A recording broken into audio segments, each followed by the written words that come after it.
Mike filed for divorce from his estranged wife, Natalie, after more than 3 years of marriage. In Touch can exclusively confirm.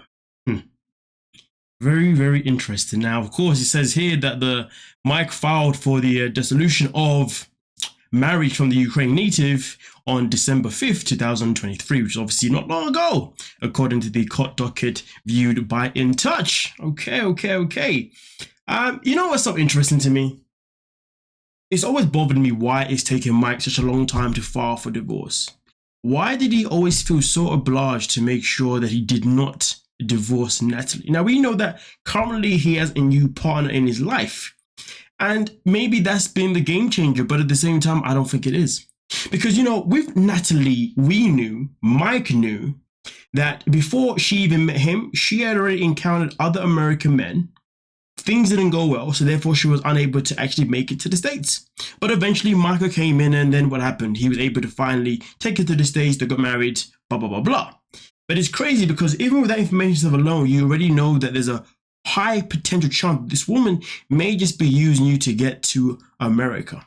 But also at the same time, let's not forget that when it came to their relationship going downhill and why it didn't work out in the end anyway, I mean, listen, there were many reasons. One, Mike used to work long hours, and Natalie would be stuck on the farm, pretty much isolated, being alone. So I can understand how boring that could be. It's a bit like Holly, to be fair, to a certain degree. And I guess maybe she wasn't really looking for that type of life. But to be honest with you, I counter that.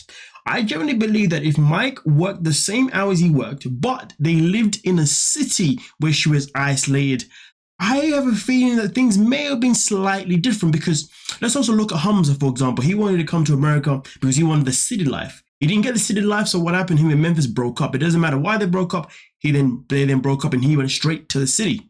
Okay, with Holly now, she wanted to be with Wayne all the way in South Africa, but once she got there, she was like, you know what, this is way too long for me. And what did she do? She came all the way back to the States, right? So I'm just taking certain similarities of certain things that's happened to other people. It doesn't necessarily matter the context, how it happened to other people. I'm just saying that with Natalie and Mike's situation, it is a very interesting one. I feel like it has to be kind of broken down, and it has to be kind of studied, to be fair, because it is so hard to imagine why you would take this long to divorce someone, or at least file for divorce with someone that left you within less than a year. So here's the thing, it's not even a case where she came to America and she tried to adapt to the new lifestyle of Mike, working all the time and her being isolated. No, because let's be real, when you get married, marriage is something that works and is meant to work traditionally because both parties involved are putting in 1,000% to make it work. They will try and do certain things to make sure that it goes well.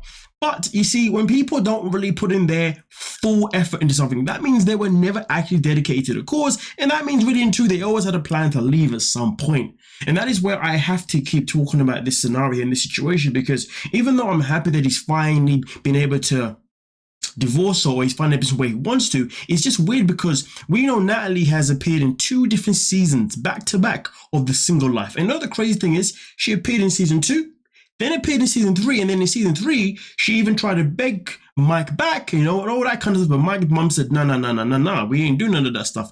But also, she's also back again for the next season coming out literally on January 2nd.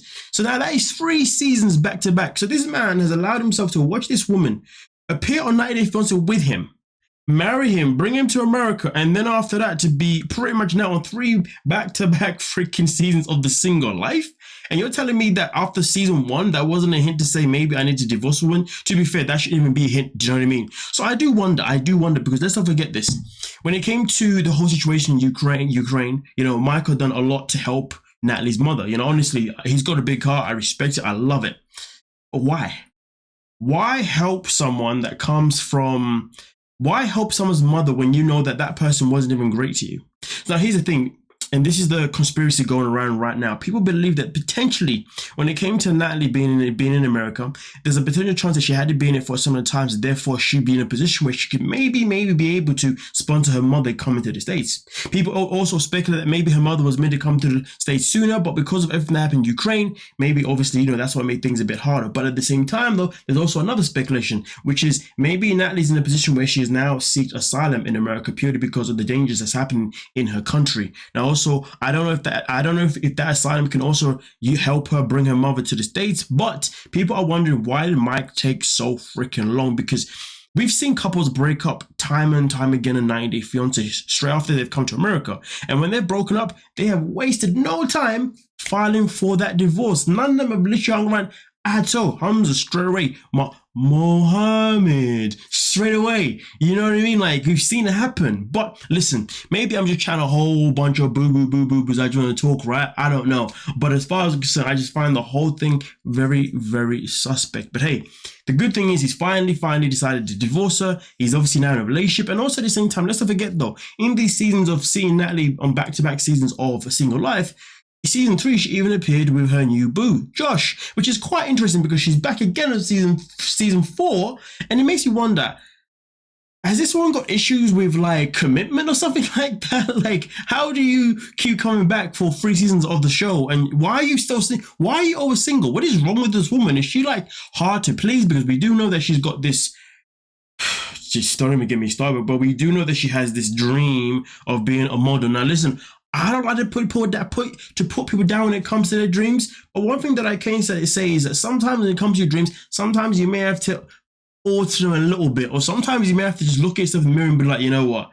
Maybe I just don't have the talents for this actual dream. So maybe I can venture something else around the same thing. I'm just saying that because, to be honest, it is quite interesting that when it came to Natalie, originally she came to the States because of Michael and then left him within less than a year.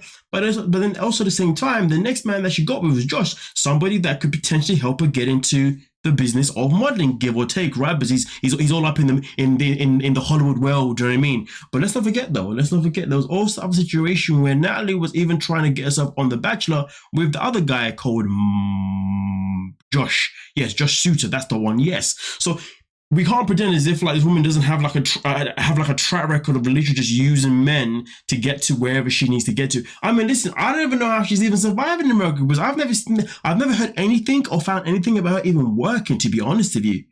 But hey, listen, each is of their own. Just giving you guys my own opinion on the situation. I just feel like it was necessary to do a complete recap on the journey of Natalie from being in Ukraine all the way to being in America, and then also a little journey of also how she married Mike, but then also Mike took a very long time to divorce her, and also within that timeline she also did try and beg him to take her back. If you ask me personally, it was probably because things wasn't working out in terms of her dreams, so she probably wanted just to be with Mike again so he can just look after her financially. Because I mean, listen, I haven't seen this woman lift a finger, but I could be wrong. But also at the same time, we've then seen her go into a relationship with Josh, and well, we've seen how that's worked out. And then also on top of that, we've seen her then try and beg Josh Suter to get on The Bachelor, and we've seen how that's worked out. And now we're seeing her back again for another season of The Single Life, which is also another financial thing. So it's just crazy, really and truly, isn't it? But nonetheless, though, I will say one last thing. I do apologize. One last thing. Okay, I don't want to take too much time, but Natalie is the same person that will sit there and snare her nose as someone like Jesse, and Jasmine is with. Is it Jesse? You know Jesse, the guy that was with Darcy, but now he's the other woman, the woman that was with Tim. It's just interesting. I remember on the tell all they did on season 3, and them two appeared. I remember her having a lot of things to say, and I've always said personally, I just think that Natalie's just jealous that.